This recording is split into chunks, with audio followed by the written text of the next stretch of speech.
Here, Bubba, you want a treat? You get to get the spinach. He loves his greens. I think he thinks he's a cow sometimes. I think from the very beginning, for us, we knew that we wanted to be 100% off the grid. That was always something we wanted to do. I always thought, well, what happens if, or how can I, or is it possible to? And then I just fill in the blank. We also have our compost. Anything that falls off of those trees will get mulched and go into our compost, and then we can use that. You know, what do I need to do to make it happen? That's the approach to this whole house.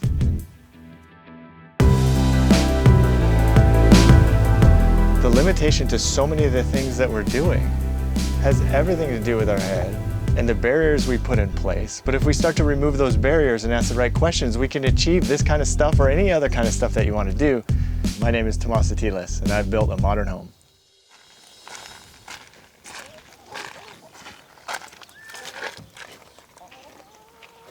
She's in there. We have 3 laying hens, so we get 3 eggs right now. And the youngsters are a couple months away from laying. I don't know if people know this, but you don't have to wash them or do anything. We just set these on our counter and they'll just stay there for weeks until we're ready to use them. So we don't refrigerate them or anything. I see the property as its own ecosystem, and I really feel like a steward of this land. Try to utilize as many of the resources that are here, that are available to us. We try not to waste anything.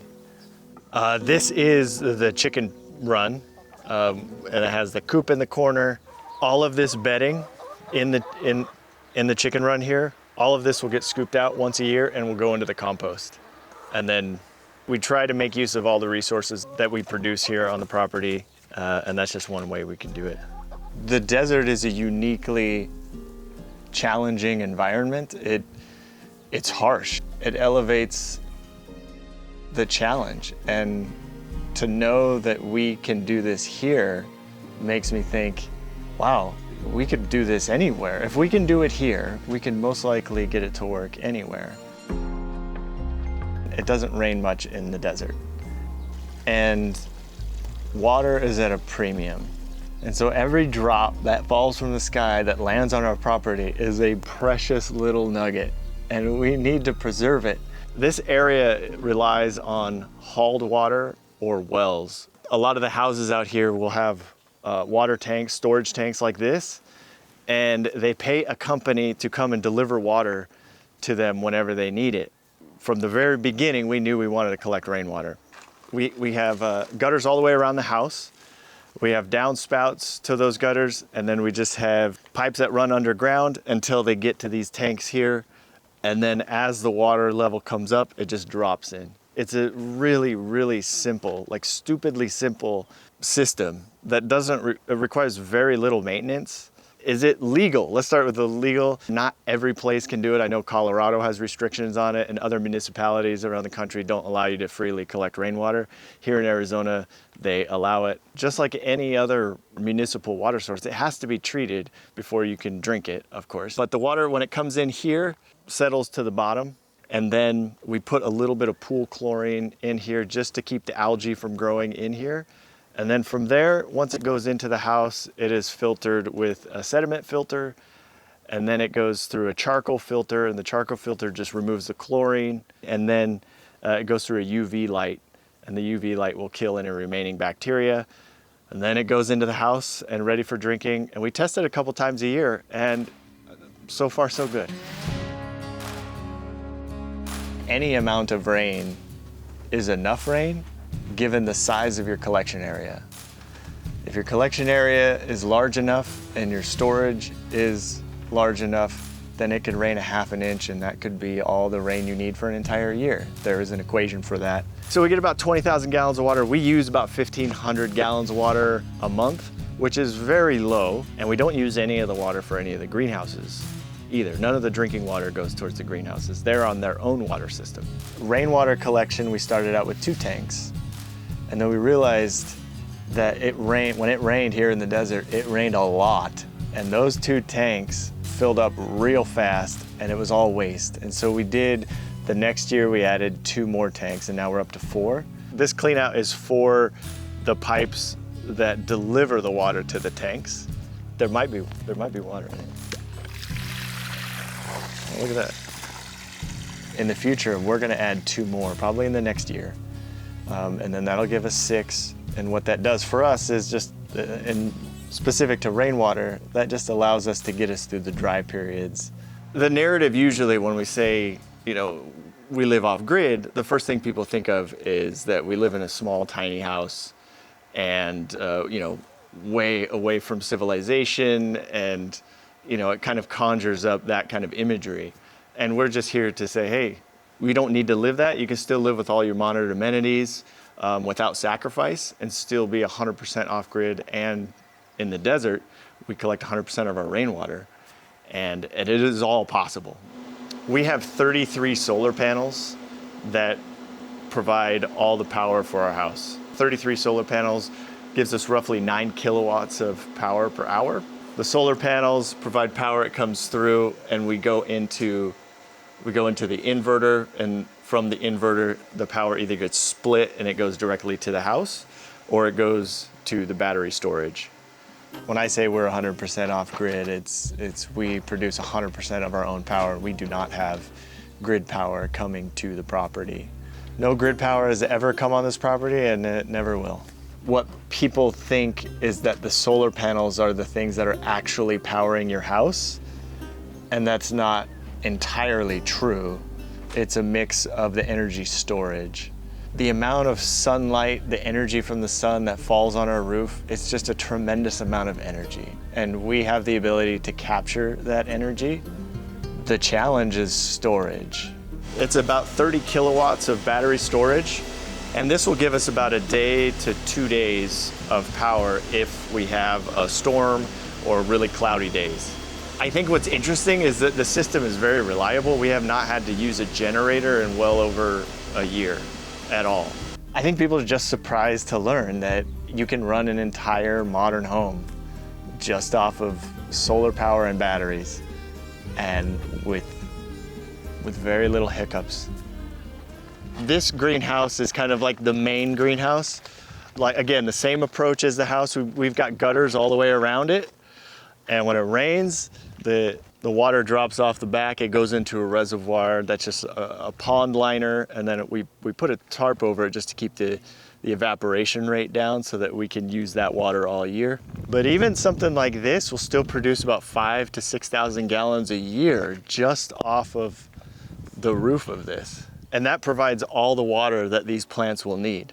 Okay, so for the greenhouses, we started out with just little garden beds by the house. It was very amateurish.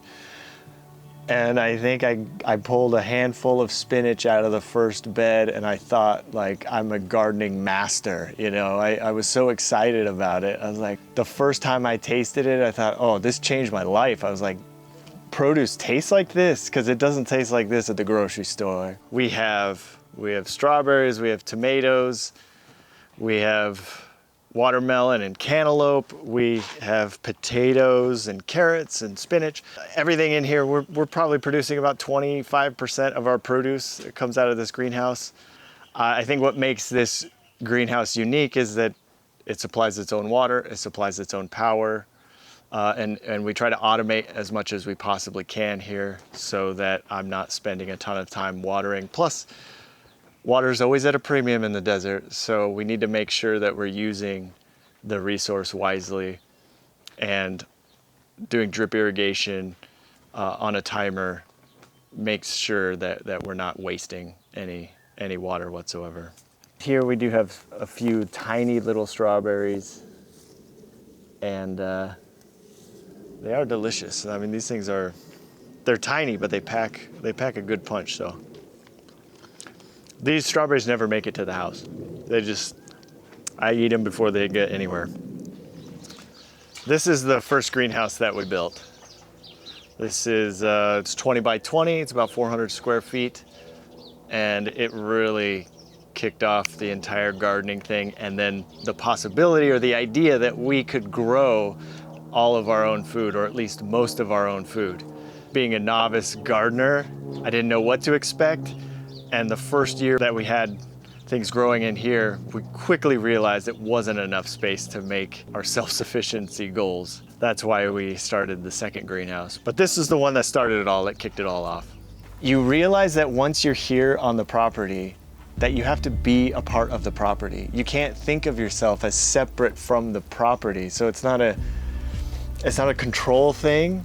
It's just, how do I integrate myself into the property where I'm causing as little damage as possible? There's a tremendous sense of independence and pride that goes along with it. Like, oh, we made it in this harsh environment. And not only did we make it, we thrive and we're comfortable. So this is how our compost starts.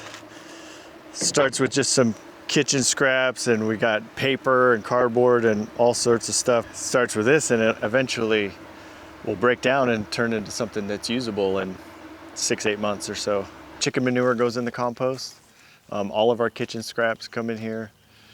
We try to eat, and all of the material from the trees and other things that get mulched, it all ends up in here. And when this thing gets full, it was all the way full, and it'll start to break down, and eventually we'll be able to use it. The little piece of paper that you think you're just gonna put in the trash can, go in the compost now. The napkin that you just used goes in the compost. Your kitchen, everything starts to go in the compost. The yard waste now is useful resource and can go in the compost. So because we started to utilize more and more of our waste and treat it like a resource, we produce less than a bag of trash a week. It's taken us 3 years to get from finishing building the house to where we're at today, and we are still not even close to being done. 5-10 years from now, you'll have to come back, and hopefully it turns into an oasis. And it kind of reminds me of this like thought about planting trees, which is, you know, the best time to plant a tree was 20 years ago. The second best time to plant a tree is today. Once we had been here for a couple years, it started to dawn on me that it's possible to make all of the structures that we build, whether they're commercial real estate or small little homes or big homes or apartment complexes, they can be self-contained units. My dream, my weird little dream, I guess, is that in the future, people start to look at the buildings that they create and they put out there as self-contained units and work towards that goal. So we are 100% off-grid. We don't rely on grid power. Interestingly enough, when someone buys our home, they will be off-grid. They won't have to do anything else. And so my hope is that people in the future build their homes with this in mind. And that means everybody who buys this, that comes along and buys that property or that home from somebody who did what we did, will instantly be off-grid. They won't have to do anything. And one of the issues that comes up all the time is the cost. But if we start out thinking, how do I make a property or a home self-sufficient, then the next people don't have to worry about that anymore. It's already done for them. And then people don't have to worry about the cost. They just have to worry about the maintenance of it. And for that, it's actually very exciting for me. And I just really hope that more people see the possibility of it and take it to heart and do it wherever it is possible for them to do something like this.